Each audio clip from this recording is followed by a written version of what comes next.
Hello and welcome to World Talks on TVP World with me, Ashim Kumar. As Denmark assumes the rotating presidency of the Council of the European Union, geopolitical tensions cast an unexpected shadow. Renewed American claims over Greenland. US President Donald Trump has reignited provocative rhetoric about acquiring the mineral-rich island, raising concerns that this could derail Denmark's EU agenda. Joining us today is Jakub Godzimirski, a research professor at the Norwegian Institute of International Affairs, to explore how these tensions could impact EU cohesion, transatlantic relations and Denmark's leadership ambitions. Professor, thank you very much for taking the time to join us, and welcome. Welcome.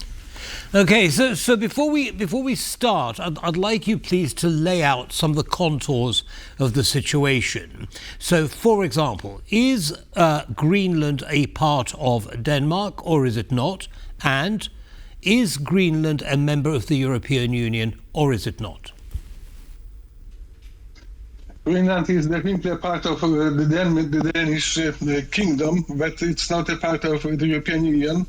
But there have been very strong historical connections between Greenland and Denmark, and still Denmark is the country with which Greenland that is most probably going to seek more independence in the years to come, has the strongest political and geopolitical and economic ties. We are talking about an Iceland with only 50,000 people, so this human dimension of Greenland is fairly limited, but there has been a lot of debate about Greenland and its role in the broader European and transatlantic security context over the past months.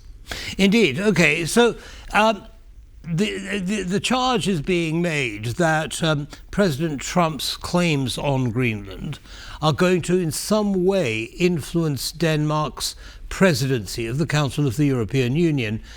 What is the foundation of that charge?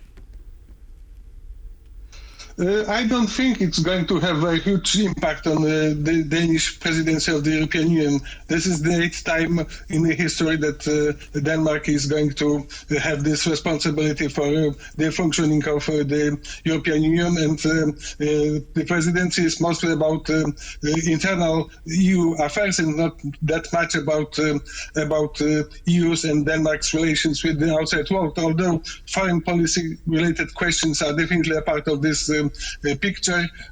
For instance, I decided to look into the official Danish statement on the priorities of the EU presidency, and transatlantic relations are only mentioned 3 times and NATO is only mentioned 7 times, meaning that the issue of competitiveness on the other hand is mentioned 71 times, meaning that those foreign affairs are much less important in the Danish presidency, but still what the US president has been doing and saying over the past couple of months has definitely sent some high shock waves across Denmark and the Atlantic community.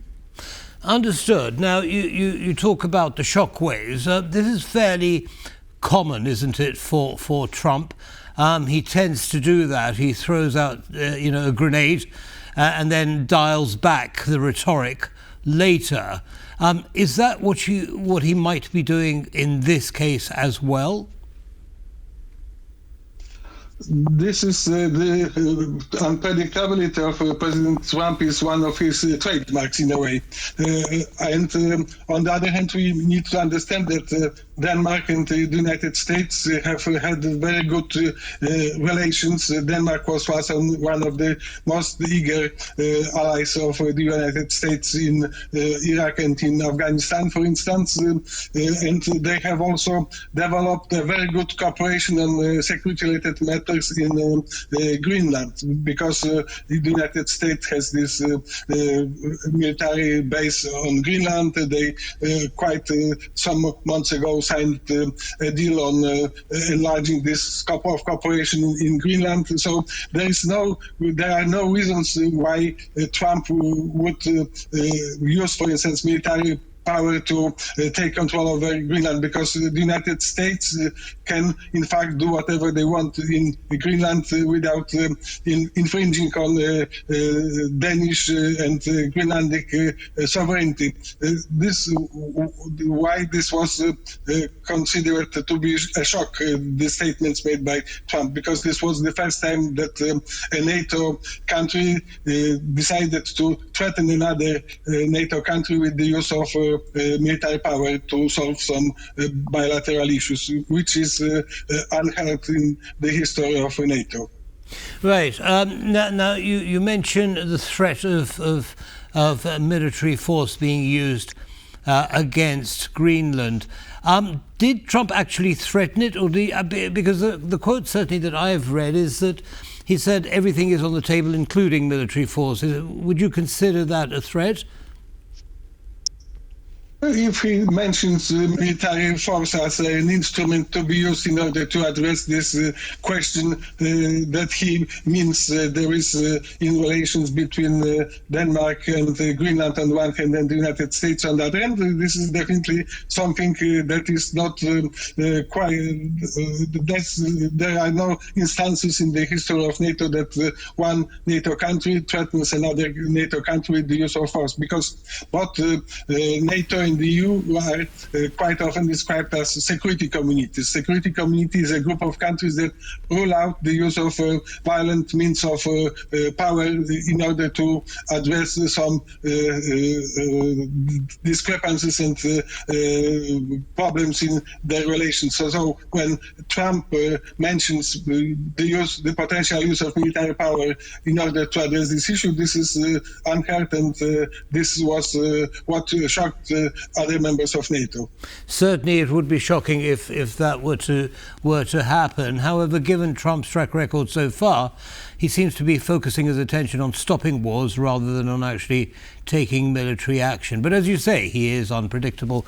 Now, so just to summarize, you don't believe that Denmark's presidency of the Council of the European Union is going to be affected by the Greenland issue. What about NATO? Do you think that this claim by the US on Greenland might have some kind of influence on NATO tensions or relationships? I don't think so. I think that we have seen the last NATO meeting in The Hague a couple of days ago, and they agreed on a final communique that was very short compared with others, and there are no signs of tension within the NATO. We understand that they agreed to spend more money on European defense compared with what was agreed on in Wales in 2014. This 5% of GDP to be spent on defense-related matters, 3.5% directly and 1.5% indirectly, is something that all NATO countries agreed, and I don't think that we have seen a lot of tension within NATO. Although what I mentioned, the statement made by Trump some months ago about the possibility of using force against another NATO country was considered to be a shocking message to be received by Denmark and by other NATO countries. Indeed, Professor. So you don't think it's going to have much of an impact on NATO relations either.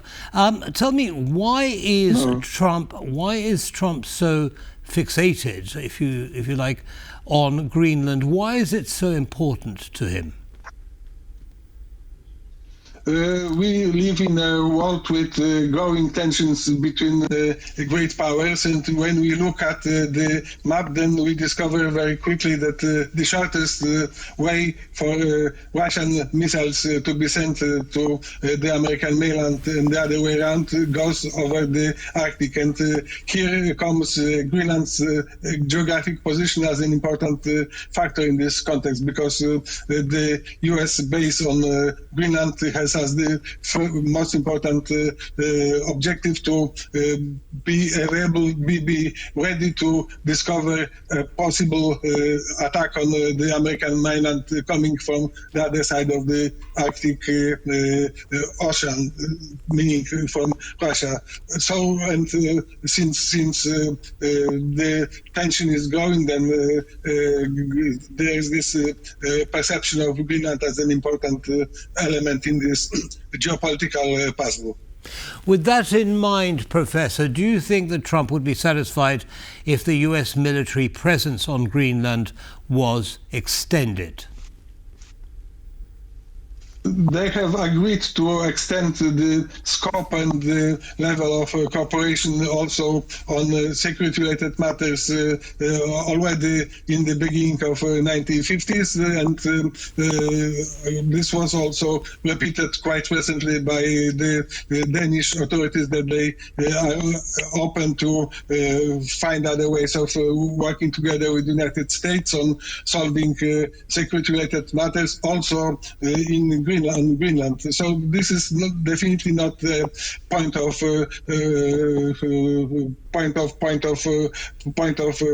misunderstanding, or the Danish authorities decided to send a very clear message to the US administration that there are open options to enlarge the scope of the military cooperation on Greenland as well.